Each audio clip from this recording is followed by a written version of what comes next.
Buenos días, profe, buenos días, compañeros. El día de hoy venimos a presentarles el tema que nos correspondió, el cual es generación de ATP, vías metabólicas de producción de energía, donador de electrones, NAD como transportador de electrones, reciclaje del NAD, NADH, cadena transportadora y cadena transportadora de electrones. El grupo está conformado por Amy Romero, Juan Felipe Anderson, Lina Valeria Cuervo, Luisa Fernanda Molano y quien les habla, Sergio Andrés Reyes. Bueno, se les dará una breve descripción o una introducción como tal al tema. La energía se obtiene de las grasas, glucosa y nutrientes. El metabolismo tiene como objetivo transformar lo que comemos en energía. Por ello, lo que ingerimos como produce una fuente de energía universal, la cual es conocida como ATP o adenosin trifosfato, la cual nos mantiene vivos. Bueno, voy a empezar hablándoles de la generación del ATP. Bueno, antes de hablarles de cómo se genera el ATP, les daré una breve descripción de qué es. En la bioquímica, las siglas de ATP, como se mencionó anteriormente, se le designan al adenosintrifosfato o trifosfato de adenosina, una molécula orgánica la cual es perteneciente al grupo de los nucleótidos y que es fundamental para el metabolismo energético de la célula. El ATP es la principal fuente de energía utilizada en la mayoría de procesos y funciones celulares, tanto en lo que es el cuerpo humano como en algunos otros seres vivos. Bueno, ¿para qué sirve el ATP? La función principal del ATP es la de servir como un soporte energético en las en las reacciones, bioquímicas que se llegan a producir en el interior de la célula, por lo que a esta se le conoce como la moneda energética del organismo. Es una molécula útil para contener momentáneamente la energía química que se libera pues durante los procesos metabólicos de descomposición de los alimentos y liberada de nuevo cuando sea necesario para impulsar los diversos procesos biológicos de los organismos. Bueno, ahora sí ya hablándoles de la generación del ATP, cabe mencionar de que el ATP en las bacterias se puede hallar de dos maneras o se puede generar de dos maneras, las cuales son la fosforilación oxidativa y la fosforilación. Bueno, comenzaré hablando de la fosforilación oxidativa. La oxidación del hidrógeno sucede a través de una serie de reacciones, las cuales desdoblan cada átomo de hidrógeno en un protón y en un electrón. Los electrones se combinarán con el oxígeno que ha sido disuelto con las moléculas de agua y generar un ion hidroxilo y después estos junto con el hidrógeno se combinan para formar agua. Durante esta secuencia se liberan enormes cantidades de energía, las cuales son para formar el ATP. El primer proceso de fosforilación oxidativa es la de ionizar los átomos de hidrógeno extraídos hasta ese momento de los sustratos alimentarios. Se libera otro átomo de hidrógeno, el cual va unido al NAD y este último se reutiliza una vez para captar el H. Continuando con la fosforilación de sustrato, es un sistema usado por ciertas bacterias quimiorganotrófas. El sustrato orgánico es oxidado por una coenzima de manera que esta origina un intercambio no fosforilado con una gran energía de hidrólisis. Dicho intermediario experimenta una sustitución con un fosfato para dar la correspondiente forma acilfosfato, siendo este el enlace de alta energía. Finalmente, este acilfosfato dona su fosfato de alta energía al ADP, que pasa a ser ATP. Son procesos escalares, es decir, que no influye su situación espacial dentro de la célula. Son series de reacciones bioquímicas en las que la transferencia de un grupo químico se cataliza por enzimas solubles, lo cual ocurre en el citoplasma. Existen intermediarios metabólicos, que esto es antes de llegar al ATP, en los que el fosfato está unido covalentemente. A continuación, el tema que se va a abarcar son las rutas metabólicas de producción de energía. Pero, ¿qué son las rutas metabólicas o vías metabólicas de producción de energía? Decimos que las vías metabólicas de producción de energía son el conjunto de transformaciones físicas, químicas y biológicas que experimenta pues una sustancia introducida o formada en el organismo, ya que la energía de los nutrientes no se transfiere directamente a las células, sino que es recogida y canalizada por un compuesto llamado ATP, que sería algo así como la gasolina que necesita un automóvil. ¿Para qué sirven las vías o las rutas metabólicas? Una ruta metabólica es una sucesión de reacciones químicas donde un sustrato inicial se transforma y pues esto da lugar a productos finales a través de una serie de procesos o metabolitos intermediarios. Por ejemplo, como se les muestra aquí, en la ruta metabólica se incluye una secuencia de reacciones. A es una secuencia B, que es una secuencia C, que es una secuencia D, y por último, pues esta es una secuencia E, que sería pues nuestro producto final. Cuando hablamos de los tipos de rutas de producción de energía, hablamos de que pues en las bacterias se encuentran tres vías centrales del metabolismo intermediario de los hidratos de carbono. El primero es la glucolítica o de Embden-Meyerhof-Parnas. La segunda es la de pentosa fosfato o Shun de las pentosas. Y por último es la Edner-Doudorov. Vía glucolítica o de Embden-Meyerhof-Parnas. Esta es la principal vía de degradación de la glucosa a piruvato pues, en el catabolismo. Está presente pues, en los grupos principales de M, O y actúa en presencia o ausencia de lo2. Hablamos de que degrada pues, una molécula de glucosa 6C en 2 de piruvato 3C y pues produce lo que es ATP y NADH. La siguiente sería la pentosa fosfato o el Shun de las pentosas. Hablamos de que pues es una ruta alterna que opera o trabaja de forma aeróbica o anaeróbica y pues es importante en la biosíntesis y en el catabolismo. Hablamos de que pues aeróbica es cuando necesita oxígeno y anaeróbica es cuando no lo necesita. Decimos que oxida la glucosa 6-fosfato produciendo lo que es el NADPH que actúa como fuente de E para pues, reducir moléculas durante la biosíntesis. Actúan dos enzimas que son la transcetolasa y la transaldolasa, que pues sintetizan azúcares 4C y 5C, que pues decimos que los 4C son aromáticos y los 5C son nucleicos aceptores de CO2 en la fotosíntesis. Los productores intermediarios se usan para producir lo que es el ATP. Pues en la imagen se puede observar lo que son los componentes importantes de ácidos nucleicos, que es la ribosoma 5-fosfato, y la síntesis de las aromatics, que es que son los eritrosos y 4-fosfato. Por último, vamos a abarcar la vía Edner-Doudorov, donde hablamos de que el 6-fosfogluconato se deshidrata pues, para formar lo que es el 2-ceto, el 3-desoxi y el 6-fosfogluconata, o lo podemos llamar KDPG, que es escindido por lo que es la KDPG aldolasa en piruvato y gliceraldehído 3-fosfato. Este se convierte en piruvato en la parte inferior de la glucólisis.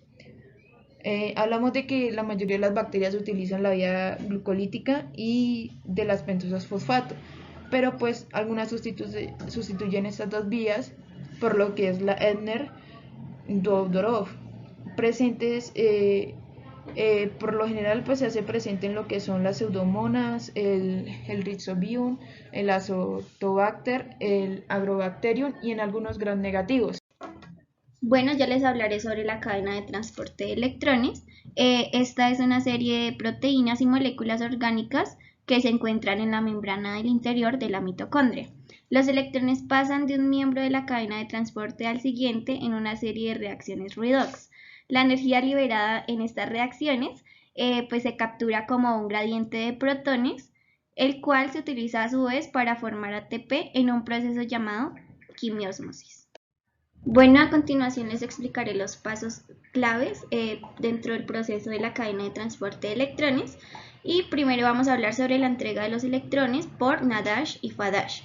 Estos son reducidos en otros pasos de la respiración celular porque transfieren sus electrones a las moléculas cercanas al inicio de la cadena de transporte. En el proceso se convierte en NAD y FAD, que estos pueden ser reutilizados en otros pasos por la respiración celular. Luego hablaremos de la transferencia de electrones y bombeo de protones. Conforme se mueven los electrones en la cadena, estos se desplazan de un nivel de energía más alto a un nivel de energía más bajo, lo que libera la energía. Parte de esta energía la vamos a utilizar para bombear los iones de carga positiva, lo que los desplaza fuera desde la matriz hacia el espacio intermembranal. Lo que hace este bombeo es que establece un gradiente electroquímico. También hablaremos de la separación de oxígeno molecular para formar agua. Al final de la cadena de transporte de los electrones se van a transferir a una molécula de oxígeno, la cual se va a romper por la mitad y va a recolectar todos los hidrógenos positivos para formar el agua. Y por último, hablaremos de la síntesis de ATP impulsada por un gradiente. En esta parte, cuando fluyen por el gradiente de receso hacia la matriz, los iones de hidrógeno positivo van a pasar a través de una enzima llamada ATP sintasa, la cual lo que va a hacer es que va a aprovechar el flujo de protones para sintetizar el ATP. Bueno, en esta parte todos los electrones que entran en la cadena de transporte van a provenir de moléculas de NADH y FADH. Estas se producen en fases más tempranas de la respiración celular. En esta parte hablamos de la glucólisis, la oxidación del piruvato y el ciclo del ácido cítrico. El NADH es muy bueno donando electrones en reacciones de redox, o sea que sus electrones están en un nivel de energía muy alto. Por lo que pueden transferir pues, sus electrones directamente al complejo 1. El complejo 1 pues, es bastante grande y la parte que recibe los electrones es una flavoproteína, es decir, que es una proteína unida a una molécula orgánica. Luego de esto se va a transformar otra vez en NAD. El movimiento de los electrones a través del complejo 1 pues es una serie de reacciones redox que van a liberar la energía, la cual pues el complejo luego la va a usar para bombear protones desde la matriz hasta el espacio intermembranal. Cuando hablamos de FADH, decimos que pues este no es tan bueno para donar electrones como el NADH, o sea que sus electrones se encuentran en un nivel de energía más bajo que el del NADH, por lo que en esta parte no se pueden transferir sus electrones hacia el complejo 1, sino lo vamos a hacer hacia el complejo número 2, el cual en el complejo número 2 no se bombea protones a través de la membrana. Bueno, en resumen, ¿para qué le sirve la cadena de transporte de electrones a la célula? Acá tenemos dos funciones importantes, que la primera sería que regenera los acarreadores de electrones. El NADH y el FADH lo que hacen es que donan sus electrones a la cadena de transporte y los van a convertir otra vez en NAD y FAD. Esto es importante porque las formas oxidadas de los acarreadores de electrones se utilizan en la glucólisis y en el ciclo del ácido cítrico. Así que pues estas siempre deben estar disponibles para mantener estos dos procesos en funcionamiento. Bueno, tenemos como segunda función formar un gradiente de protones. En esta parte la cadena de transporte lo que va a hacer es que genera un gradiente de protones a través de la membrana interna, esto en el espacio intermembranal, donde hay una concentración más alta de hidrógenos positivos y en la matriz donde hay una concentración más baja. Este gradiente pues es una forma de energía almacenada que como veremos se puede utilizar para generar ATP. Bueno, yo les voy a hablar sobre el donador de electrones. Un donador inicial de electrones es el primer compuesto que dona o cede un electrón durante la transferencia de electrones de la respiración celular. Todos los organismos obtienen energía de la transferencia de este desde un dador a un aceptor de electrones. Un aceptor de electrones es un agente oxidante que al aceptar electrones, este resulta reducido en el proceso. Un aceptor final de electrones es el NaD y el dador inicial es el NaDH. Bueno, un aceptor final de electrones es el último compuesto que recibe o acepta un electrón durante la transferencia de electrones de la respiración celular. Y en los grupos donadores encontramos algunos ejemplos de aceptores de electrones, que los cuales pueden ser oxígeno, nitrato, hierro, manganeso, sulfato y dióxido de carbono, o incluso en algunos microorganismos solventes clorados, tales como el tetracloretileno y el cloruro de vinilo. Y en los dadores de electrones encontramos el hidroxilo, el amino y el halógeno. Yo les hablaré sobre el reciclaje de NAD y NADH. Para el reciclaje del NAD y el NADH se utilizan dos vías alternas, la fermentación láctica y la fermentación alcohólica. La fermentación láctica es una ruta anaeróbica que tiene como objetivo el reciclamiento de la coenzima NAD positiva para la continuidad de la glucólisis. Este proceso se hace mediante la reducción de las dos moléculas de piruvato obtenidas anteriormente en la glucólisis, las cuales se reducen y se transforman en dos moléculas de ácido láctico o lactato. Entonces este proceso empieza desde la glucólisis, que genera dos moléculas de ATP, y estas moléculas de ATP al mismo tiempo hacen uso de dos moléculas de NAD. Este NAD es reducido entre moléculas de NADH2, las cuales paran la glucólisis. Aquí es donde la célula decide tomar la vía alterna, usando las dos moléculas de ATP generadas anteriormente en dos moléculas de ácido pirúvico. Este ácido pirúvico es reducido por medio de lactato deshidrogenasa entre dos ácidos lácticos o lactatos. Durante este proceso también el NADH2, que ya fue generado anteriormente, es oxidado para dar uso al NAD positivo, el cual es reciclado para la continuidad de la glucólisis. La fermentación alcohólica. La fermentación alcohólica, al igual que la fermentación láctica, es un proceso o vía alterna anaeróbica, la cual la célula utiliza para el reciclamiento de moléculas NAD.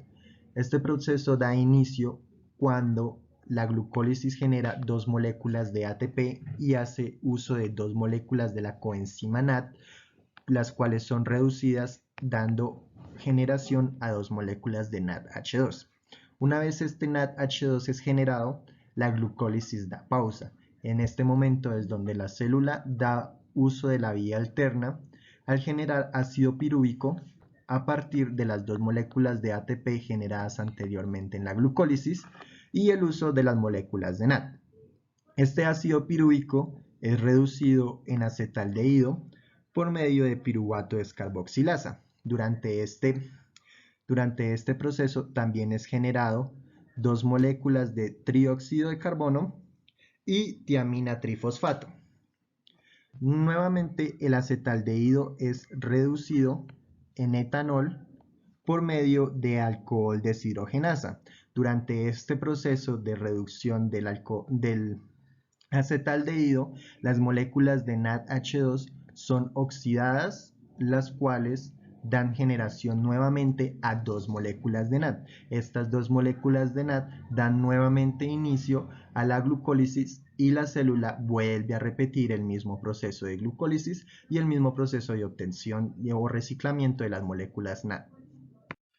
Estas ya serían nuestras bibliografías, profe, y pues eso sería todo. Muchas gracias a usted y muchas gracias a los estudiantes que nos escucharon.